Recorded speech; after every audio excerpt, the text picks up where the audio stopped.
Hello everyone, and welcome to the second part of my Chris Cornell retrospective miniseries on backtracking. This time I'll be going over his solo career, but before I do that I would like to talk a bit more about the man himself.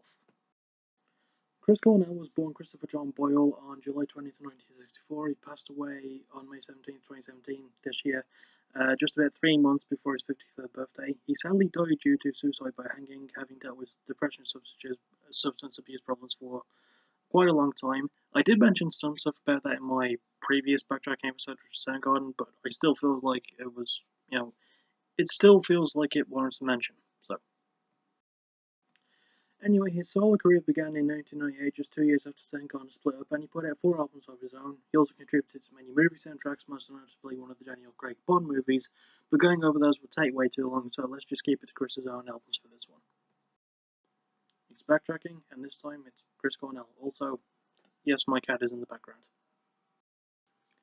We start with his debut, Euphoria Morning, released in 1999 through Interscope Records and produced by Cornell himself alongside Natasha Schneider and Ellen Johans of the band 11. It's a really good start for things for Chris's solo career. It's a really good length for a debut at just under 51 minutes, and the contrast between his Soundgarden days and his solo work is pretty loud and clear from the get-go. But before I talk more about that, it's time for the weird fact stuff. First of all is the album's title, more specifically the word morning. Now, the album was re-released in 2015 as Euphoria Morning, but spelled with the U after the O. Apparently, Chris wanted the album to be spelled that way when it was originally released, but his manager at the time didn't like the idea and suggested that the title without the U would have been better. I guess that with the re-release, Chris did finally get his wish, which is kind of cool. It's a fitting title as well, considering that Chris's personal life was kind of in the shitter. Soundgarden had just broken up. His marriage was starting to fall to pieces, and he began suffering from depression and trying to deal with said depression by getting drunk. I don't know why I changed fingers there. A lot of those bad things resulted in the album's lyrical content being really dark and quite personal. A mix that was kind of there with Soundgarden but wasn't as prominent. A couple of quick song facts as well before we press on. The song Let's Go was an outtake from Soundgarden's album Super Unknown, and the song Wave Goodbye was a tribute to a dude named Jeff Buckley who drowned in 1997, so there you go. In terms of the overall sound, there's a much more psychedelic feel to things, as well as some more folky elements. On a few songs, those two genres are blended together quite well, and it meshes together in a really good sound. I know the lighting changed. I went and opened the curtains this time because they were closed, and I know it makes the left side of my face look like really glowy, but I had to do it because it was a bit too dark. Anyway, where was I? Yeah, the album is also Chris Cornell's only solo album between his breakup with Soundgarden and his formation of Audioslave with members of Rage Against the Machine.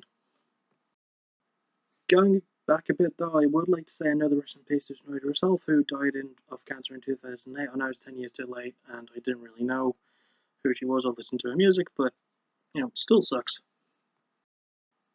Anyway, Schneider and Johans not only produce the album with Cornell, but also play a majority of the instruments, and whilst they play a great many along with other guest musicians, it would take way too long to go over all of them, so let's just say that Johans handled most of the guitar work, and Schneider handled some of the keyboard stuff, with Rick Markman playing bass for most tracks, and the man himself and Josh Freese playing some drums. Hell, even former Soundgarden drummer Matt Cameron popped up to play the six on the 10th track titled Disappearing One.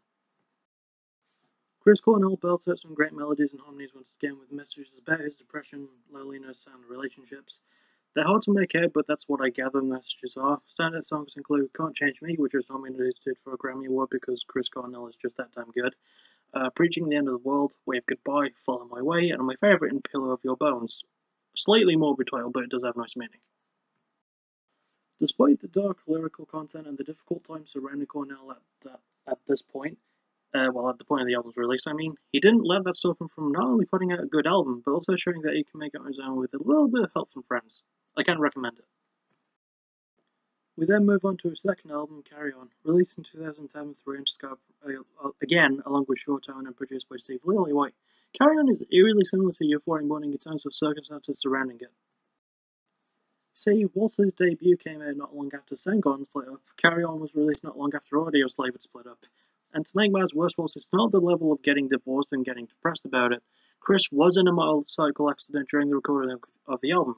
He got hit by a truck whilst on his motorcycle, got knocked, in his words, 20 feet into the air, then he walked away from the accident, cut up and bruised, and just went back to the recording studio. That's just a huge level of badassery.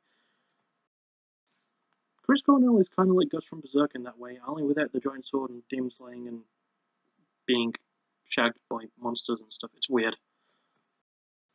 Anyway, the album's title seems to be pretty fitting. It's a strangely positive sounding title. It makes a good contrast to his first album. There's also a cover of Michael Jackson's Billie Jean, and yes, like most people, this did house my first and up until this point only Chris Cornell song in You Know My Name, the song used as the theme for 2006's James Bond Casino Royale. It's a damn good song to be fair, even though I'm not a huge James Bond fan. Yeah, back to the album. A lot of the writing process is pretty interesting, as a lot of it comes from the fact that Chris was always writing at the time, and there were some songs that he wrote that didn't make it to Audioslave albums, and that leads us to another contrast in sounds in the breakups of the bands that surrounded the albums. Whilst Euphoria Morning felt like a Soundgarden album, Carry On kind of feels a bit more like an Audioslave album. Well, from what level of Audioslave I've heard, at least. But there's a lot of changes, with Carry On having more of a hard rock and adult contemporary mix. Despite the fact the album did get some harsh reviews from critics in a mixed way, at least, I actually wound up enjoying it more than I thought I would. It's a very memorable album, it's surprisingly catchy, and best of all, it's catchy without being really repetitive. Once again, there's a huge group of guest musicians to help out, but the biggest factor in the album is a friend of Chris Cornell's named Gary Lucas, who performed acoustic guitar on most of the tracks, adding a nice backdrop to songs.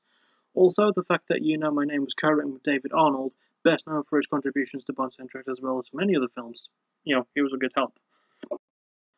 Chris's voice has that growl to it that I really like, and it fits the harder rock style of the album, and his songwriting has stepped up really well, being brilliantly structured and really easy to get into, not to mention his lyrics about relationships and his personal life being told really well. Standard songs include Arms Around Your Love, She'll Never Be Your Man, Killing Birds, Scar on the Sky, and my favourite in You Know My Name. What was good about Euphoria Morning becomes great on Carry On, with accessibility, memorability, and a strangely fun feel to it. I can recommend this one to you easily. Also, a quick side note before we move on to his third album, You Know My Name is actually the closing track on Carry On. I didn't include that on the script, I just looked up quickly and was like, oh, okay, so. Yeah, next up is his third album, Scream. Released in 2009, it remains with the Short-Term label, but instead of Interscope, it has Mosley Records to help as well. Also, there's a huge production crew to this one, so let's go over those really quick. Ryan Tedder, Justin Timberlake, Jim Beans, Jerome J. Rockharmon, and it was executive produced by Timbaland. Timbaland actually appears in two of the album's tracks, and Justin Timberlake himself appears on the song Set Me Alive. Anyway, before I get into talking about my feelings about the album, it's time for some backstory.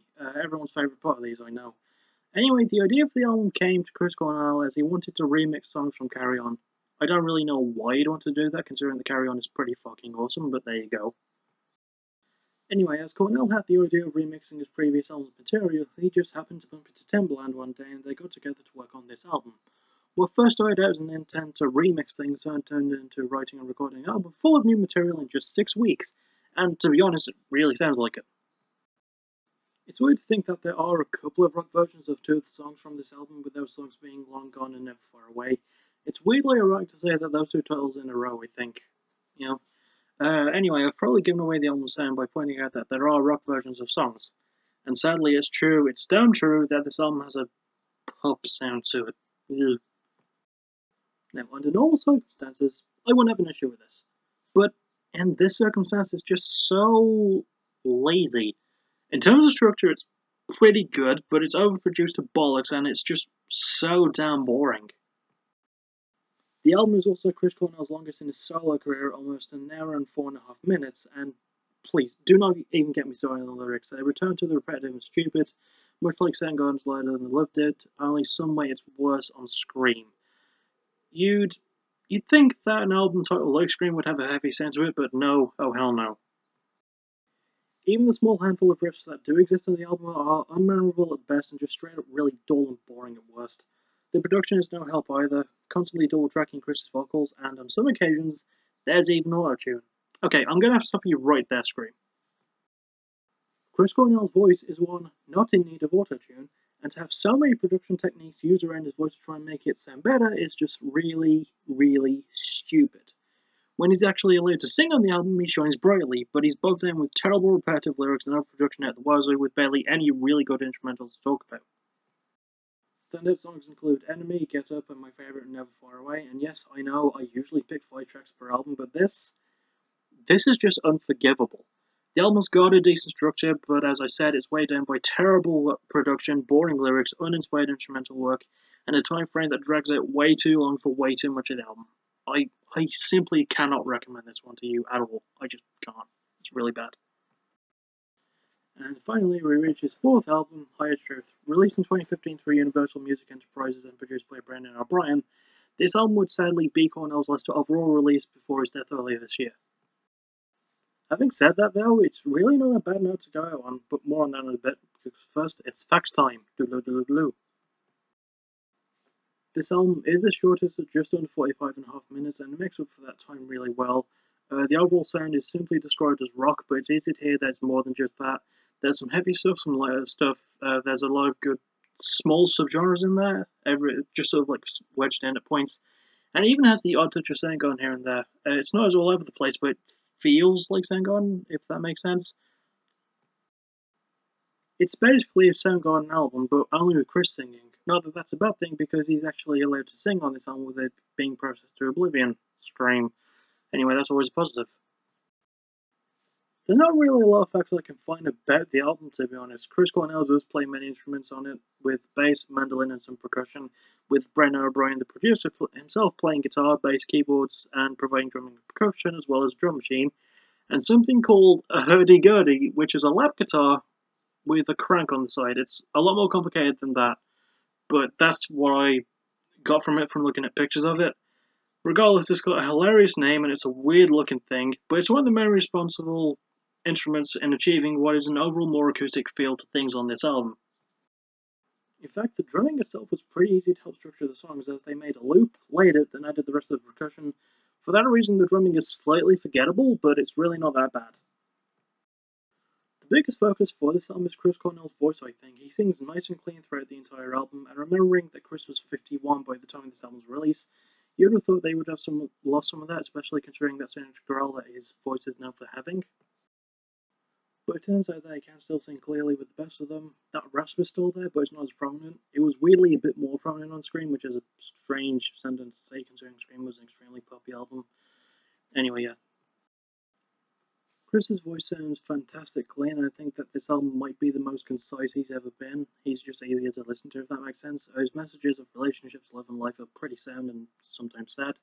His riffs are good, even though the focus is a bit more restrained, which I quite like, to be honest. Standout songs include the title track, Murderer of Blue Skies, Dead Wishes, The Great Collider, and Our Time in the Universe, and my favourite, In Josephine. High Truth isn't anywhere that Cornell hasn't been before, but his focus on the sound and the great production make up for that, so I can recommend the album. It is pretty good. So that's it for Chris Cornell's solo career. I'd have to say that my favourite album was Carry On. It's got a positive title and message despite the goings on in Chris's personal life. It's also remarkably catchy, so that's good. My least favourite is definitely Scream. There's not living up to how good a previous album is, and then there's just refusing to even bother. Scream just reeks of laziness and an attempt to reach out to too many people at once, with overstuffed production and very bad lyrics. But that'll about do it for this episode. Join me next time. Sorry about that, my brother was showing me something. Anyway, join me next time where I'll be talking about his third and final band in Audio Slave. I'll see you all then, and thank you for listening.